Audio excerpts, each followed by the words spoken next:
Hello, today I just wanted to discuss something that I wanted to talk about. Normally, mistakes a lot of people make when trying to learn an instrument, at least in my case, because while I'm undiagnosed, I'm pretty certain I've got ADHD, which makes concentration quite difficult, especially with things that are quite tedious to me. So certain types of education don't really work. Like, for example, a lot of mistake people make with modern piano books is that a lot of them are very boring. Like, they're very simplistic, kind of like the first lesson would be like press middle C 8 times to a rhythm, and while that's kind of important to build rhythm, for someone like me, that's way too difficult to find the energy to practice because it's just kind of dull. But there's also like little things that you might not realise that you're missing out on by not doing the more boring exercises, because there are aspects of playing instruments that use muscles that you don't even think about. For example, in everyday life, you actually use these two fingers very little. All the actual work being done is done with these three fingers, so these are already the strongest fingers on the hand. Both hands really, so when it comes to practicing pieces, you might find that your middle and ring finger, no, not middle, the ring and pinky fingers are actually quite weak and quite clumsy, especially when you have certain advanced pieces that require you to play a certain tune with the melody with the left hand's, or with one of the hand's finger, like thumb and forefingers, while also trilling with the upper fingers. That is very difficult. So that's why certain quite dull exercises are actually very important. For example, and this is what helps me come back to the more dull ones, is this mechanical knowledge, because it helps me remember I need to do this because this is the reason, not just to get better at music, but why it will get me better at music, because these muscles are weak and need working out. So that exercise being, of course, the hand-hand exercises, which are designed in such a way that they basically force both hands and all the fingers on both hands to work equally hard, which doesn't often happen because in a lot of pieces the right hand gets the most elaborate melodies and the left hand's more of a supporting thing. So in a lot of simple pieces, the left hand just kind of gets left by, even more complicated pieces, the left hand kind of gets left by the wayside. But that's quite an important thing that people don't really bring up in a lot of lessons, is the why behind things. For example, a lot of people get kind of annoyed with homework, but it's all building up knowledge to a more advanced level in a very basic thing. So when the next lesson comes around, you already know how to do the more advanced version of it, so they can iterate on it. It's similar with the strengthening the fingers, but because of that, you have the classic stereotypes of piano books being boring. With, for example, that scene from Everybody Loves Raymond, where he's trying to get back into learning piano, and Marie keeps downgrading him to simpler and simpler books because he's not paying attention. And the thing where it's oh, not the blue book. It's that's where that stereotype of early listening early learning can be quite boring comes from.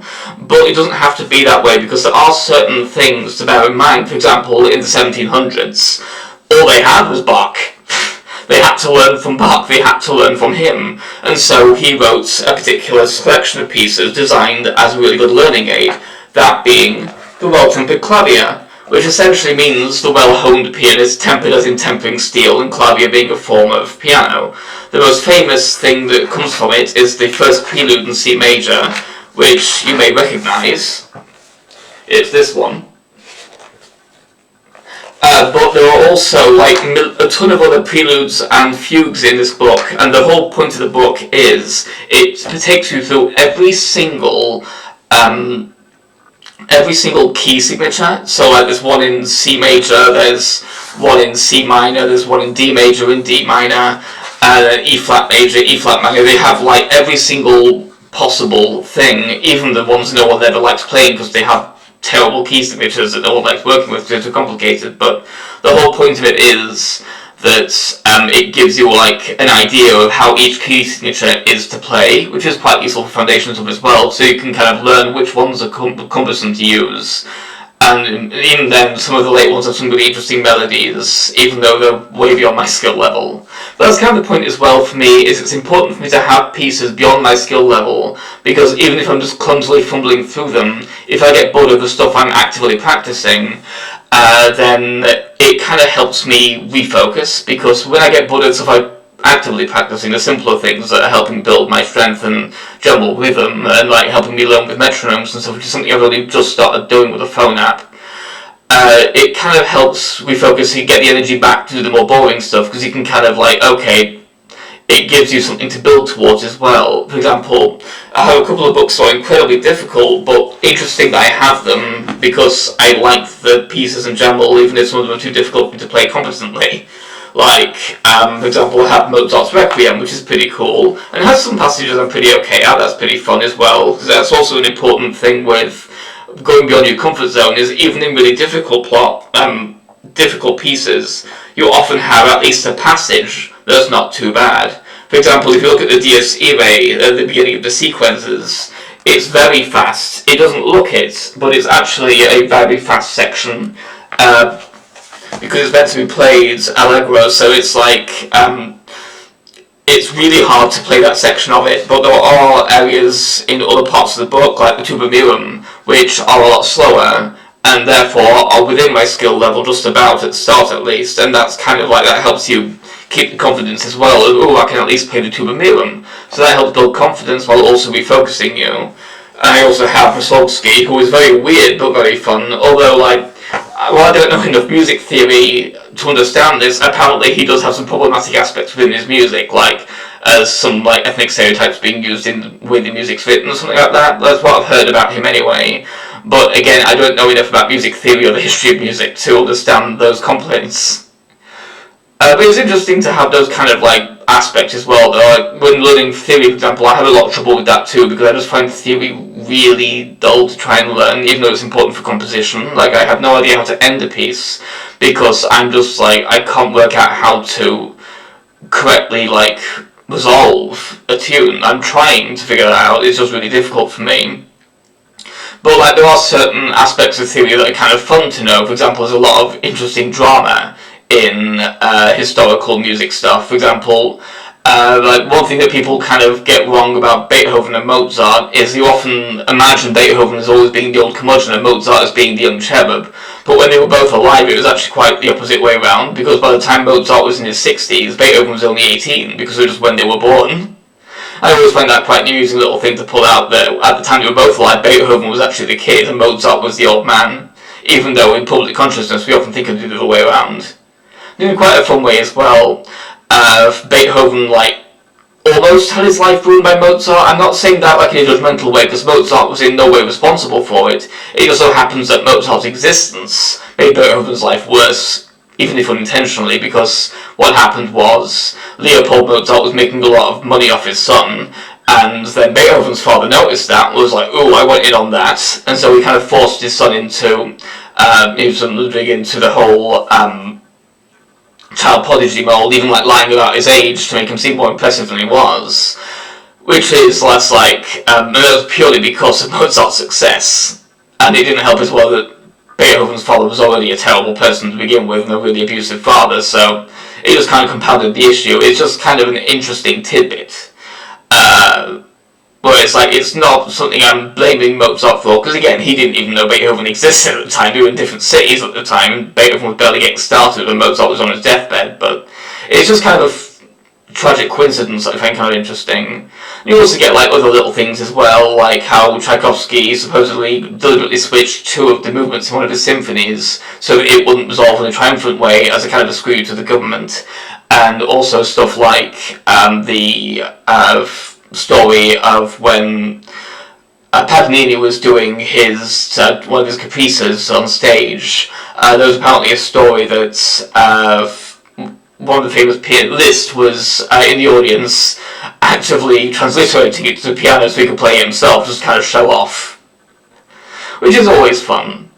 But like, it's just kind of interesting when it comes to like certain learning aids as well, because it's like there are other aids that are much better that are designed for learning. For example, not just that one that's like the more difficult one, but it's what Bach used as a teaching tool. But even later in the time frame, you have other people like, they started simplifying a course to make it easier to teach to the next generation. And the best example of my personal go-to for like actual like learning for beginners for me at least, would probably be Bartok's Microcosmos, because it's just got more interesting sounds to it because of how unusual his key signatures are, but they're still quite simple, and they're introducing simple ideas like playing both hands at the same time, even if he's playing the exact same notes at the same time, and then mirroring each other on the hands. It keeps increasing difficulty, but it's kind of a more interesting way to get, at least for me, to get me into practicing more simple pieces, because they're a lot more interesting than the simple pieces I was forced to use when I was a kid,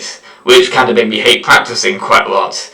But because I've got all these much more interesting books, it helps me reinvigorate my mood and help me get back to practicing the more basic and boring stuff to try and show up the general finger strength. Because I've noticed stuff like, when I'm practicing the first hand thing, for example, both hands are quite clumsy still for the first part of it, but my left hand, when playing hands separately, the left hand is noticeably clumsier. So that's something I need to focus on, is trying to get the left hand to be at least as competent as the right before I start trying to play them together, hands together, because of course when you're playing those kind of pieces hands together, you often just don't notice where mistakes are being made. Like, I didn't notice how much worse my left hand was than my right at the same notes until I was playing them hands separately, because playing them hands together, it kind of hides it a little bit. But there's also certain developments I tend to do as well. For example, when trying to practice a piece, often I'll start just practicing it without metronome, just knowing that I'll be clumsy, knowing it'll be a mess, but just kind of getting an idea of how it sounds ahead of time, because also I honestly prefer actually playing music to listening to it, because I often kind of treat music like I treat video games, where I like playing it myself rather than listening to other people play it, because it gives me a similar feeling of discovery of, ooh, I wonder what this piece sounds like, I'll give it a go, and get an idea of it from there. And then maybe one day I'll get a go with it with a metronome and get an idea of how it's supposed to rhythmically sound, and then maybe try and speed up the metronome. But I'm still learning how to incorporate a metronome, because I never really did it before a couple of years ago, and it's really difficult for me to keep focus while the metronome's going on in the background, so it's quite important that I'm starting to try to learn. It's just, I know I have problems with a metronome, and that's what I'm trying to get over, is trying to get better at practicing with a metronome so I can get more consistent with my rhythm. Because part of my problem is, as well, I cannot play by ear at all. I'm terrible at recognising what notes or chords are when other people are playing them. I have to have the actual sheet music to hand. Which is also why, it's always good to have good resources in your area as well. For example, I have a sheet music shop, well, not a sheet music shop, but it's a piano shop nearby my home that sells quite a lot of interesting classical sheet music that I use quite a lot to increase my collection, which I have quite a lot of books over here. Some of the cookbooks, but a lot of them are sheet music books. And also, my local library has a very useful resource, which is on the upper floor. It has this, a massive collection of classical style sheet music as well, that you can just check out, and there's countless operas there. I say countless, probably a few hundred, but I haven't counted them. But either way, it's good to have that resource, because it's just something good to know that after a stressful day, I can just wander down to the library, pick up one of those pieces, check it out for an evening, and just see what passages I can play and see how they sound, if it's a piece I've never heard of by a composer I've never heard of. So there's some pretty funny little things there as well. With the Dewey Decimal System, there's actually two Strausses that have the exact same Dewey Decimal number. It just so happens that one of them, I think Victor Strauss or something like that, has only two S's in his name rather than three. And I find that quite funny, because it's almost like he's hiding behind Johann, being all ooh, maybe I'll get practice one day. Maybe someone will think I'm him. Which I always find quite a cute idea, even though it's unintentional and not at all what happens, it's just a cute little story in my head that these other guys piggybacking off Johann trying to get more people's attention. I just find that funny. So I just want to talk about that for a few minutes. I will get back to gaming content soon. It's just a matter of whenever I feel like recording it. I just haven't really been... I've had a lot going on in my life at the moment, so it's just been kind of getting the energy to do it, along with all the other things I have to get done. But I will get back to it soon. I just thought I'd do a little bit of a ramble about classical music aspects that help me get back to practicing the more basic mechanical stuff that otherwise a lot of people might consider kind of boring.